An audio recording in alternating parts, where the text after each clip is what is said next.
A cheap solar-powered EV is under development. Let's take a look. I frequently get asked questions, why isn't there solar panels on your Tesla or your other EV? That will help charge it. And previously, the solar panels just haven't been good enough. And if I was to put a solar panel on my Tesla, I might get 15 to 20 kilometers extra range a day, which is reasonable. So whilst it's sensible, it hasn't been very practical. But over the years, there's been quite a few examples, and some are now coming to fruition. And there's been some interesting developments in this area. The Lightyear Zero, from a Dutch company, but it's very expensive. It is solar powered, but it costs €250,000, which is in Australia about $400,000. That's just priced itself way out of the market. The stats on the car are that it can add 70 kilometers of range per day from its solar panels. And considering the average journey in Australia is around the 40 to 50 kilometers a day mark, that would cover your daily use. The other thing about the Lightyear Zero is it's very, very efficient with its shape. So it just cuts through the air. So if you don't travel very much, that would probably do if you can afford $400,000. It's got a 60 kilowatt hour battery, and they say on the WLTP scale, it can get 625 kilometers out of that, which from an efficiency point of view is very efficient. Probably closer to 500 in the real world, but still not to be sneezed at. But it's not a lightning accelerator. It's an eye-watering 10 seconds up to 100 or 62 miles an hour. But the concept is great, but it's priced well outside most people's budget. And China's not being outdone, sort of at the other end of the price scale, if you like. One of China's first solar-powered cars, developed by a team from 42 companies and 3 universities. It's currently on display in Tianjin. It's got 8.1 square meters of solar panels, which can generate 7.6 kilowatt hours of electricity per day.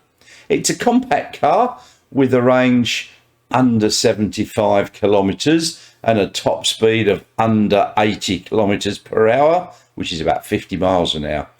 And supposedly it's got level 4 autonomous driving, although I think that's pretty geo-fenced and in pre-mapped areas. No price seems to be available for it. I've got my doubts on that one. But here's the interesting one. A startup company in Munich in Germany, Sono Motors, started back in 2015 with a hand-built prototype by 2 teenagers in their garage. Since then, they've been through several iterations of the Sion, which is a small boxy type car with quite a good spacious interior. 2 teenagers, garage, building prototypes. Does that remind you of another company? A fruit? Something like that. But the latest version that they've made is now a production ready vehicle. It's got a range of up to 305 kilometers. I think that's WLTP. It might be EPA, but real world, take a bit off, 250, 260. And it's got solar panels stuck on just about every panel that you can stick them on. The roof, the bonnet, the doors, the wings, so the sides, just covered in it. And that apparently in Germany, where they get a huge amount of sun, will add 112 kilometers range per week. So average sun, 112. If you bring that to Australia, you could add 240 kilometers of range a week. That's pretty reasonable. So that would just about create an almost self-sufficient car for the average commute here in Australia.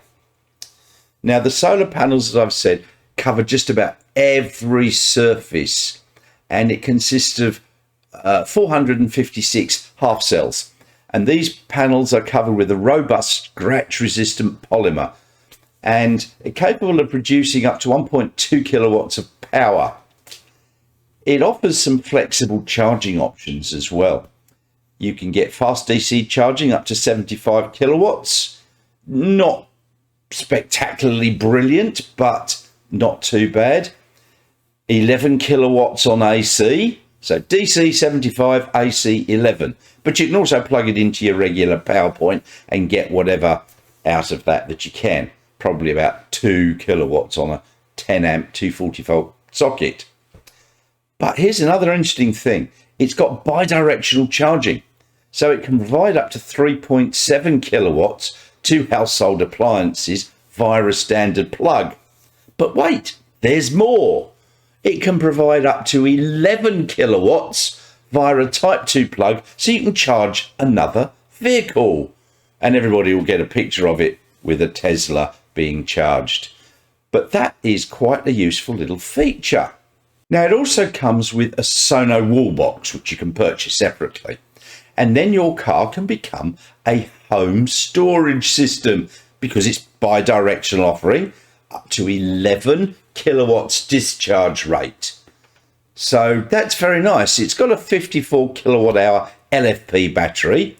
So that's 4 to 5 times the size of the battery I've got, which is a 13 kilowatt battery on my solar system. 54 kilowatts will keep your house going for quite a few days. Whilst you wouldn't want to drain the battery completely, it's possible to limit how much power is taken from an app. So the maximum amount of energy delivered to the house, the minimum range that you want to have left in your car, and how much charge do you want to add to your car is all configurable via the Sono app. The wall box is being planned for certification in Germany, Austria, Switzerland, Netherlands, Spain, Italy and France. Yet not Australia yet, unfortunately. So it's got excellent bi-directional capabilities. And the cost for this car is 29,900 euros, or just over 43,600 Australian dollars at the current exchange rate. So that places it under the majority of other EVs that are available in Europe. Now, because of its boxy shape, the boot space is excellent. It offers 650 litres with the seats up and 1,250 litres with the seats down. So square shape, it's got a flat entry into the boot, so you can fit a lot of stuff in there. And because of its boxy shape, tall adults can happily sit in the back and be quite comfortable. Now, once again, this has got another eye-watering acceleration, 0 to 100 or 62 miles an hour, 9 seconds. But it's got a top speed of 140, which is perfect. In Australia, the speed limit's about 100 to 110, so that's more than enough. The inside, though, is pretty simple. But it's got the important stuff. It's got 2 screens. So you've got a screen in front of the steering wheel and then another screen to the right. But it also comes with Android Auto and Apple CarPlay, which Teslas don't at the moment. Your phone can be used as a key, just like a Tesla. So you can remotely precondition the car, check battery status, etc., etc. But even more with this app, you can rent the car out via the app and give other people permission to drive the vehicle and so on for a short while, whilst taking money for it. So it's going to make you some money as well. And in addition, when it's plugged in at home, you can program it to sell the power to the grid when the grid is paying you good dollars. I know in some places you can get quite a good rate. I think in Texas, they're doing that at the moment with this battery power backup system with Tesla Powerwalls. And you get something like $1 or $2 a kilowatt hour that you put out. Australia aren't doing that at the moment, but it's something that might come. Another thing that's been discussed a lot is the right to repair. A lot of vehicle manufacturers, Tesla now, has had to allow people to do their own repairs. But the Sion's gone even a step beyond that. Not only allowing you the option to replace standard parts yourself, but it's publishing a handbook. So that would help. Takes me back 30 or 40 years when I used to keep cars on the road by buying a handbook and fixing up the brakes and odd bits and pieces myself because it was cheaper. The battery system, all the high voltage body parts still has to be done by a service provider, but that's reasonable. So production and deliveries are going to start towards the end of 2023. And of course, it's not coming to Australia, which is a pity. Maybe it will. But it's just proves the point that you can do this. So come on, VW, Ford, etc. Get your act together. So thanks very much for watching. Please don't forget to click the like and subscribe buttons down here. It costs you nothing, but it does help the channel. So see you all soon.